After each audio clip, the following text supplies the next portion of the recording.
because now they've built this program where they've had Goldberg just dominating Lesnar pretty much at every standpoint.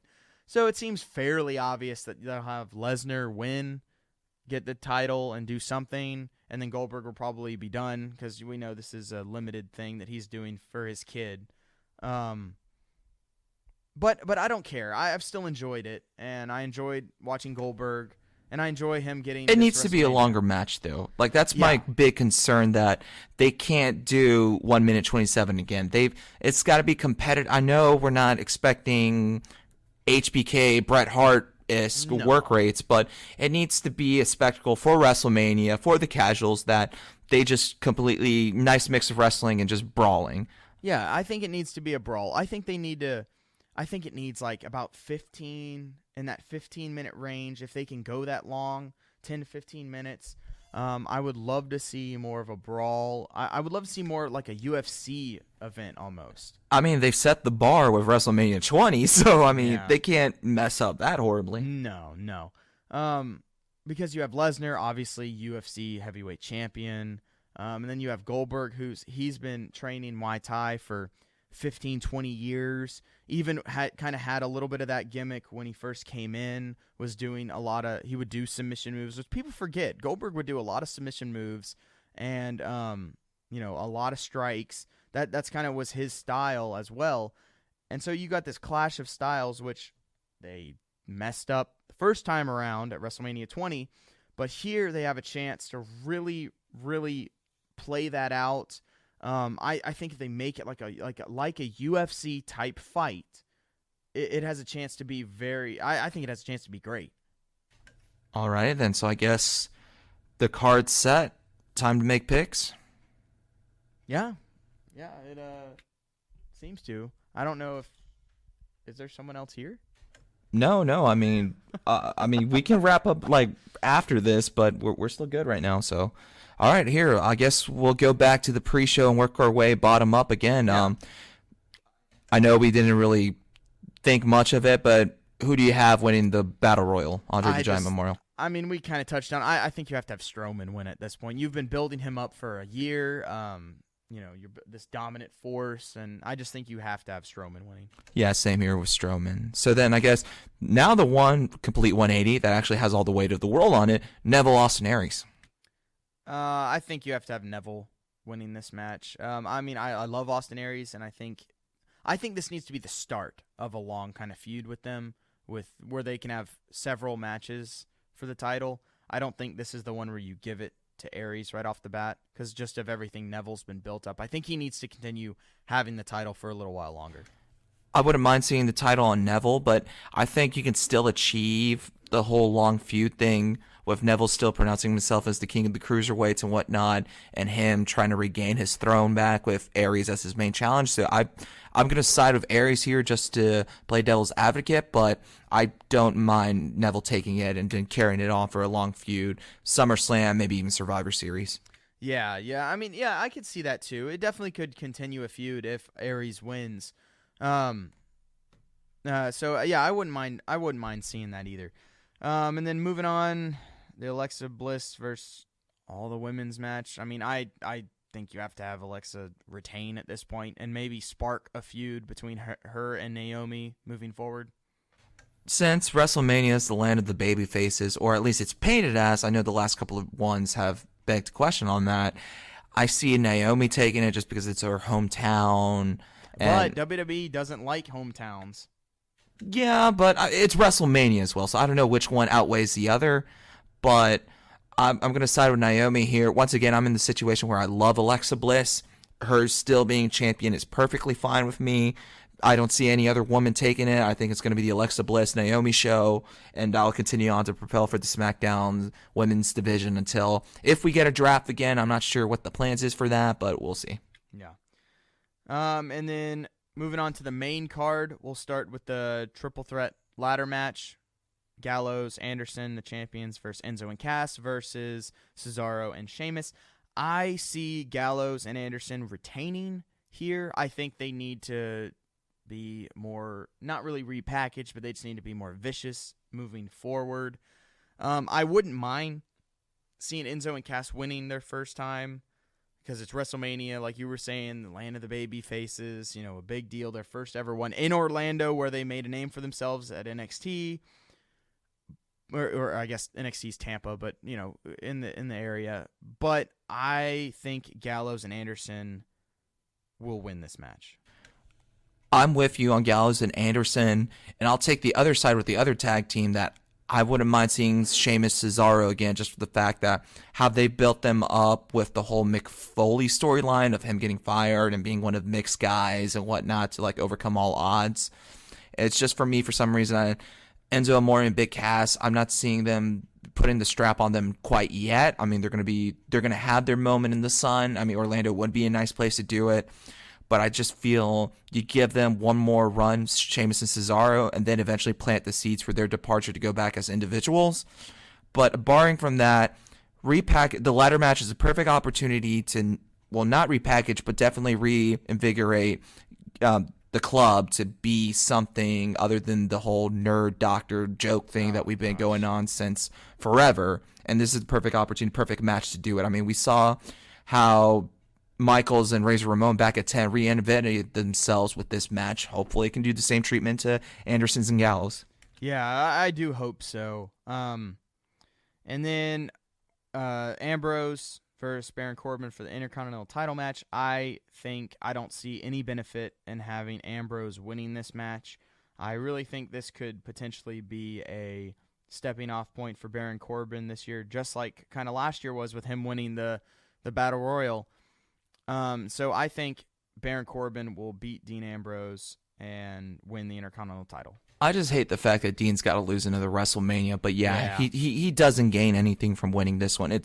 If he wins, then that kind of kills all the momentum Corbin's been building up, even if it has been small.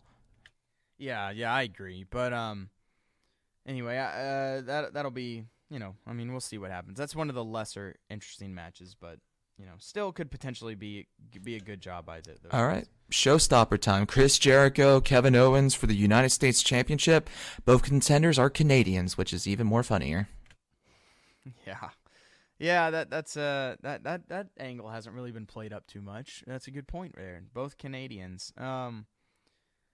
This is kind of the same with some of those others. Chris Jericho doesn't benefit anywhere from this. I think you got to have Owens win. And he's got to win kind of dominant. I think he needs to be a dominant, vicious heel and just beat the crap out of Jericho. That's what I hope happens. Yeah, and it'd be nice because I think there's also talks on the potential for Jericho leaving after this Mania as well. Yeah. I don't know how his contract's working. It'd be nice to finally give Jericho his main event-ish type moment where I know he got the shaft during 18 with the whole Triple H, Stephanie McMahon storyline that kind of overlooked his undisputed reign. Mm-hmm. But at the same time, I think you benefit more with Owens since he's going to be the one you're looking on for the rest of the year, depending on Jericho's status. And yeah, I'm going to give it to Owens. Yeah. And then we have the Raw Women's match. Bayley, the champion, versus Charlotte, Sasha Banks, and Nia Jax. I just don't care about this. I don't think it's really been built up very well to where anyone can really benefit from winning at this point. I think Bayley just kind of has to retain just kind of by default right now. I could see that. Bayley wins, and I'm maybe anticipating maybe Sasha doing her heel turn here. That's what I'm anticipating. But the only thing you got to think about is now that makes Charlotte, Sasha, Nia Jax all heels. Like, who's a face now in that Raw Women's division? Technically speaking, it would only be Bayley and Dana Brooks. But yeah, I see where you can put the brakes on it. But some seed has to be planted here where she starts being questionable. Because, I mean, people love heel Sasha, so. Yeah, but there's too many heels right now. Charlotte becomes face? I don't know. Nobody can work face in that Divas division. Because it's been weird with Charlotte just for the fact that even though she's been the heel, she's been in the right for most of being screwed over and whatnot, which is like a weird predicament for fans to go, we hate you, but you're technically right. Yeah, that is a little weird. So that'll be interesting, but I just see Bayley retaining in this instance. Victor, your thoughts on the outcome? Yeah, no, I'm just thinking. Fine, I'll throw a curveball. I say Nia Jax destroys everybody. Okay, I mean, I definitely see that coming. I don't know if she's quite there yet, but I mean, it wouldn't shock me. Like, I could see that. All right, and then moving on, we got John Cena and Nikki Bella versus The Miz and Maurice. I mean, I just don't see any other way than having John Cena and Nikki Bella win. I wouldn't mind having Miz win somehow because I think that could help propel him into more of a main event heel picture. John Cena doesn't like to lose at WrestleMania. Yeah, and I just don't see him and Nikki losing this. But if he takes time off from TV, then I see more of an opportunity for Miz to take this match, and that seems to be the plan. But once again, it's John Cena, so if you're going with John Cena and Nikki Bella, I'll go on the other side of the coin with The Miz and Maurice, just for the fact that it's gonna propel The Miz to even more. I'm surprised they didn't get Daniel Bryan as a guest referee or something to incorporate that element, but that would have been nice. But I'll take their side just for the fact that there's a lot to gain if Cena leaves. Yeah, definitely. So anyway, I'm not super intrigued with that. Regardless of the promo work, the match still, I'm just not too excited about. Then moving on, Shane McMahon, AJ. I mean, AJ has to win, and has to win strong. No question. And the problem is because he's heel, so unless they want to somehow turn him face and maybe have Shane have like 3 guys come in and attack him and do a Shane heel turn and AJ face turn, that's the only possible way I can see him losing this match. Other than that, AJ needs to win. I don't like the concept of another heel McMahon. And oh, no, Shane, I don't either. So, I don't like it either, but that's the only way I could see AJ losing. AJ needs to win and win dominant and win fairly quickly. AJ, no question. Yeah. And then we got Triple H versus Seth Rollins in a non-sanctioned match. I think this build-up has been great. The injury with Rollins has been played up wonderfully. The viciousness with Triple H has been played up great. I think this is going to be a brawl, just a straight brawl. And I really am looking for Rollins to come out on top, beat Triple H, and be launched right back into that main event top star status. Rollins wins, evolves his babyface character, gets rid of the pedigree. Yep. And launch him back into programming with Finn, whoever's Universal Champion, and heck, if Owens dominates again and keeps this malicious character, maybe redo that again and actually have it where you don't make Kevin Owens look weak. Yeah, I totally agree. I think that's a good idea. I'd love to see it. Love to see Rollins come out. I think his babyface turn has been great. I mean, he can do it all. He's a fantastic worker, can do heel, baby. He's proved it. And I would love to see it. And I'm excited to watch that match for sure. Then we got Undertaker versus Roman Reigns. We talked about this a little bit. What I think needs to happen is Reigns needs to win either in some sort of heelish way, cheating, just, obliterating Undertaker,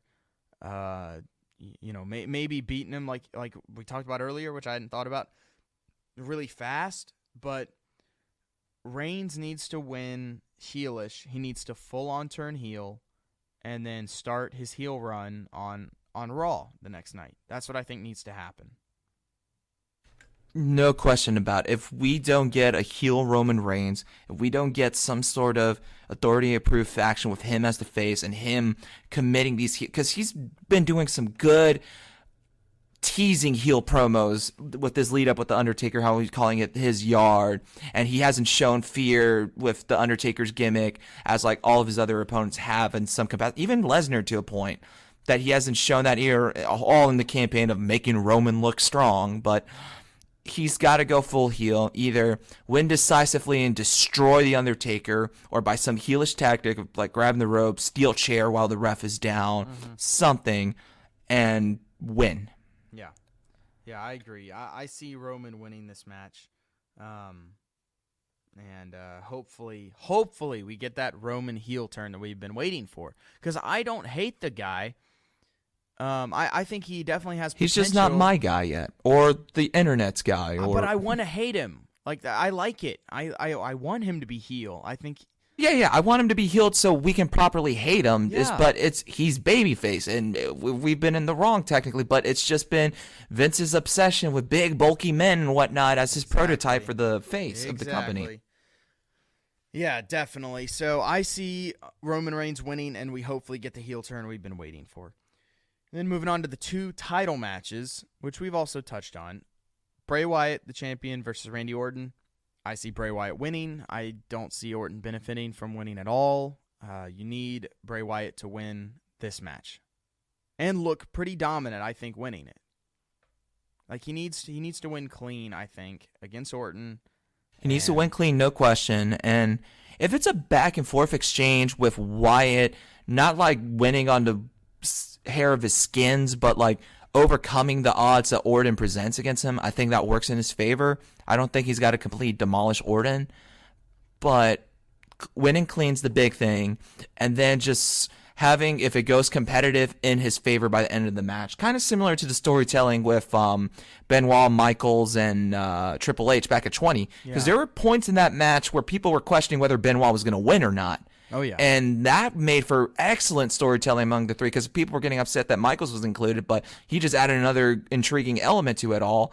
And if it's something with that type of level of storytelling, I'm fine for it. He overcomes the odds and then cements himself as the face of the company. Yeah, definitely. Yeah, that's what I hope happens. That's what I think is going to happen. I definitely think Wyatt's going to win that match.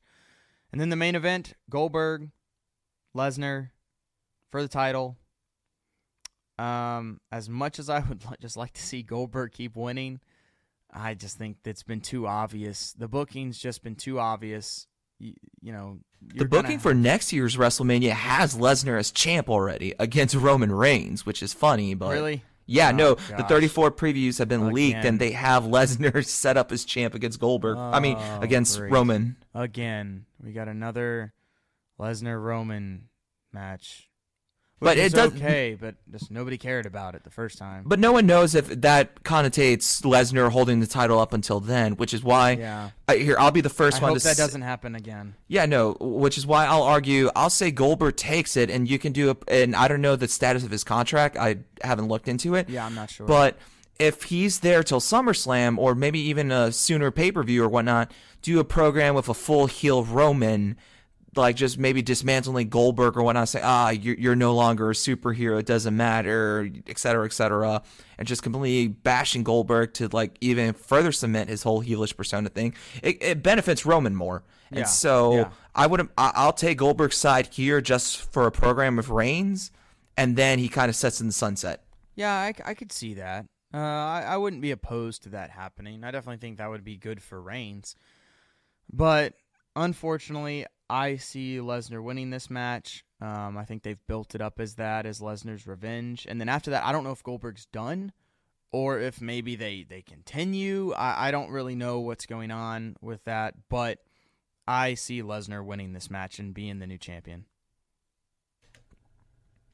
And I'll just stick with, I know the storytelling is there, but that last promo segment between the two still shows that they're booking Goldberg strong. Yeah. And there's still some hope that maybe he takes it, and I wouldn't mind that either. So I'll go on the other fence for that.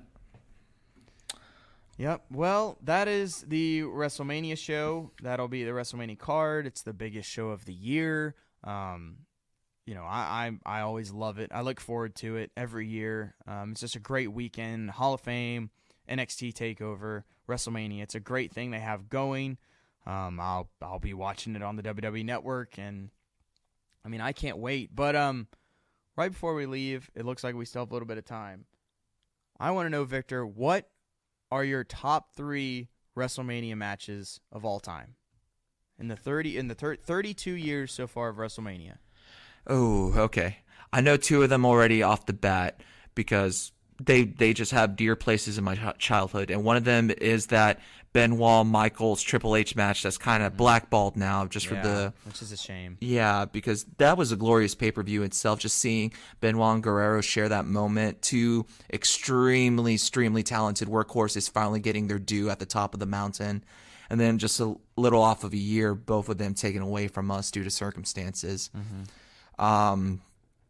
I definitely put in the Michaels Hart one that I mentioned, the Iron Man match. Yep. I mean, I was rooting for Hart on that one and understand the boyhood dream coming true and whatnot. But just seeing when you go through a wrestling match and you anticipate 15, 20 minutes, you expect to be entertained. And for them to go 60 and put on a clinic, especially in those last 20 minutes of the match and then into overtime, that no one, I think, has that ability to mimic it so far, given the opportunity right now in this day and age for what Michaels and Hart did.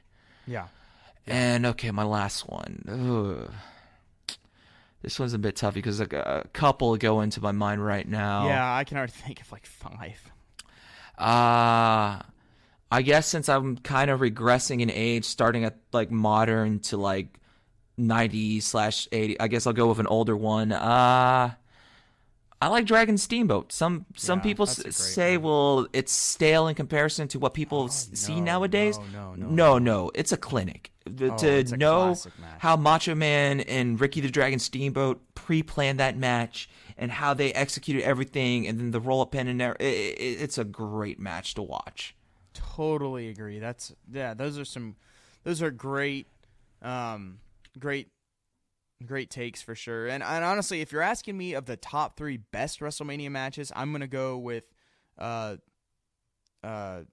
Michaels, Undertaker at WrestleMania 25, and Macho Man Steamboat as the best, I think. But my top favorite has to be Hart and Michaels, WrestleMania 12, 60-minute Iron Man match. To me, that is the best match of all time. There's been great matches in a lot of different territories, a lot of different stuff, but I just think that is the greatest wrestling match that has ever been put on from 2 of the best to ever get in the squared circle. It is just a classic match where it goes an hour, which, back in the day, a bunch of matches used to go hour all the time. It's back and forth, and then they end tied with no falls. You then have, Brett being the champion because a draw goes to the champion, but then they restart it. Michaels hits him with the super kick, hits him with Sweet Chin music, and gets a roll up for his first ever WWE Championship. The guy who's been dreaming about this since he was a kid. You got classic McMahon. I think McMahon is the best person who's ever called Michaels matches. And it's a clinic. It is a classic. I love it. That's my favorite match of all time, and that's my favorite WrestleMania match. My other one, my second one is probably the first or the Triangle Ladder match at WrestleMania 2000 with Hardys, Dudleys, and Edge and Christian. X7. Okay. Yeah. TLC 2. Because the first one was... No, the first one. The Triangle Ladder match. The first one was in SummerSlam. It was technically dubbed as... That was the second one. That was TLC 2. That was TLC 1. Then TLC 2 was at WrestleMania X7. Okay, all right. The first one was technically not a TLC match. It was just okay, ladder match. But they ended up using chairs and tables. That's where the idea came from. That's the one with like Lita, Rhino, and Spike, right? No, that's the one at WrestleMania X7. Oh, okay, yeah. I got you. So this is the very first one, and I think it is just fantastic. Jeff Hardy is probably my favorite wrestler of all time. Just the Hardy Boys captured my imagination like no one else in wrestling growing up as a kid. I had my own trampoline wrestling league with my friends, and everything I based off my character was off of Jeff Hardy. Everyone wanted to swanton bomb. I swanton bombed everybody. I swanton bombed jumping off the trampoline onto the ground. I swanton bombed people off of a ladder onto the ground, off of like this brick wall onto the ground. I was insane Jeff Hardy mimicker, and it was probably not the smartest thing in the world, but I enjoyed it and I loved it. And so that match to me is the quintessential match with those teams. And hey, who knows? Maybe we'll see the Broken Family in WWE after all said and done with WrestleMania, which would be nice. That's the rumor right now, is that they're coming to WWE at some point, so that would be great. But that's my other favorite. And then my third favorite has to be Triple H versus Undertaker at WrestleMania 27 because I was there. It was in Atlanta. It's the first time I got into a WrestleMania. Yes, it's one of the worst WrestleManias of all time. It was horrible. I blame The Rock for that. And I still have not forgiven The Rock for ruining that WrestleMania. But oh yeah, we forgot to anticipate where Rock might show up in the show. I don't care. I don't care. Don't care. But that match to me is my favorite match I've ever seen live because it made you believe for 1 second that Undertaker's streak might be broken. When Triple H hit Undertaker with like 10 chair shots, including a headshot, which was great during their whole no headshot thing, then he tombstoned Undertaker. For 1 second, you thought Triple H might win. With the fact of the build-up with it, with him using his move, and with the fact that it's Triple H, one of the leaders of the company, I could see him being stupid enough and narcissistic enough to booking himself beating The Undertaker. So for that 1 second, you thought it might be over. And then it wasn't. And then Undertaker ended up winning with a great submission finish with his Hell's Gate. I think that match was fantastic. It saved that WrestleMania, in my opinion.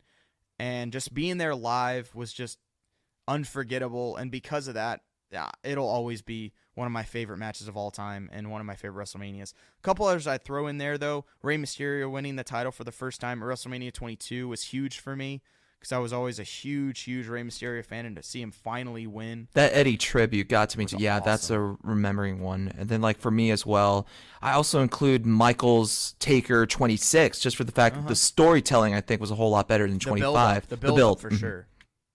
Yeah, definitely. Even though the first match is a much better match, just the build up to Michael's final match was it was wonderfully done. I remember because I was at the Royal Rumble that year because it was in Atlanta. That was my first ever wrestling show, and that was where Michaels was one of the last ones in the Rumble and then got eliminated. And it was this heartbreaking thing because that was his only way to get to The Undertaker at WrestleMania because Undertaker was the champion at the time. And it was just done brilliantly. So, yeah. And then final match storytelling as well with Ric Flair Michaels. Oh, yeah. That was also a really good one. And then the Sorry I Love You super kick. Oh, God. I mean, when you think of wrestling fans don't cry, but when we cry, oh, good Lord. Lord. When a match makes you cry, man, it means it's something special. That's for sure. And having Charles Robinson, Lil Nate in there being the ref just made it that much better. And yeah, I mean, there's just so many. I mean, you got Michael's Razor from WrestleMania 10. Just one of the best ones ever. I mean, there's just countless wonderful WrestleMania matches. And then not even technical classic, just like Spectre, the Ultimate Challenge, Slam heard around the world with like Hogan and whatnot. It like gave goosebumps to people just being in the Silver Dome, being there at Sky Dome and whatnot. It's just an atmosphere that's hardly mimicked nowadays. And then we saw the translation of that with Icon versus Icon with The Rock and Hogan. Yep. And then even you talk about chills or whatever, you even moving on to WrestleMania 30 with Daniel Bryan winning the title for the first time. I mean, that's one of the biggest moments, I think, in the past 20 years of WWE. I mean, you talk about a guy who was counted out pretty much, a great indie guy who the fans did not care about when other than the few fans who were, knew him from the indies as Bryan Danielson, nobody cared. I mean, he had no character, was stale, great worker, but just could not get over.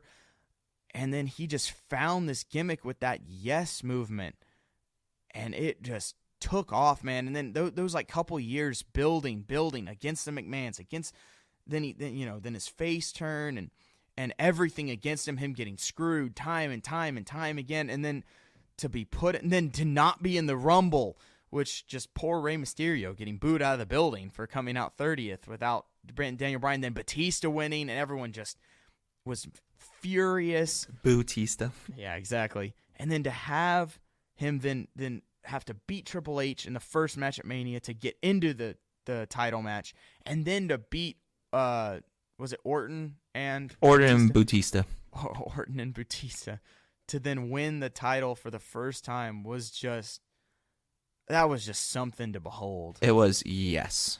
And then one of my favorites of all time is CM Punk, who had, his match with Jericho for the WWE title at WrestleMania 28 was fantastic.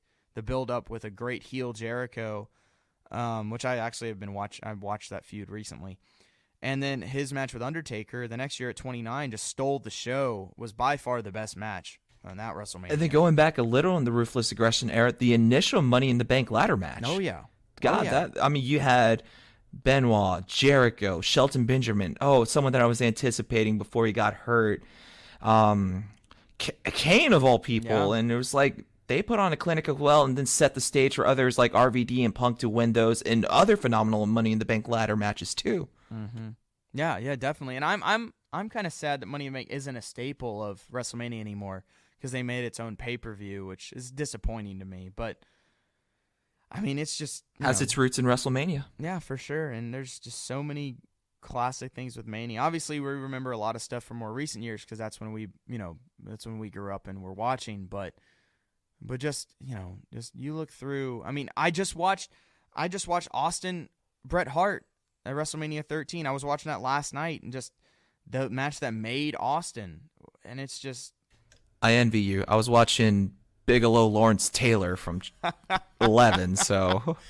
Oh man, that's one of the most forgettable manias for me is 11. But yeah, it's Warrior Hogan at WrestleMania 6 in Toronto. I mean, there's just so many. It's just I mean, you could literally go on and on and on with just WrestleMania moments. I mean, obviously Rock, Stone Cold at 15 and at 17. I mean, it's just it was a great time. Hopefully it looks fun upon us as we head into Sunday. We get a moment. Yeah, that's all you can really hope for going into WrestleMania is to get one of those never forget, everlasting WrestleMania moments. And I think there's potential for some for sure with just the star power that they have in this WrestleMania. Because say what you will about the product right now with WWE, and it's not my favorite, but they have some great workers, some great talent. And they definitely have the ability to go out there and steal the show. Indeed. Well, I guess on that note, this has been Victor Sarmiento and Mark Cochran. You've been following WUOG 90.5 FM's WrestleMania preview coverage, where we covered the Hall of Fame, NXT Orlando, and the granddaddy of them all. I mean, Thank you guys for listening to those. Thank you for the caller and those who are following on the live stream or whatnot. My phone died, so now I know we only have an hour and a half if we ever do this again, phone-wise coverage on Facebook. But thanks everyone, and good luck, and have a great Sunday, WrestleMania time. We'll both be back on the air next Wednesday for a regular show, Sports Power Hour, which will be at 5 p.m. on Wednesdays. And, I mean, you've been listening to 90.5 WUOG. Have a great week.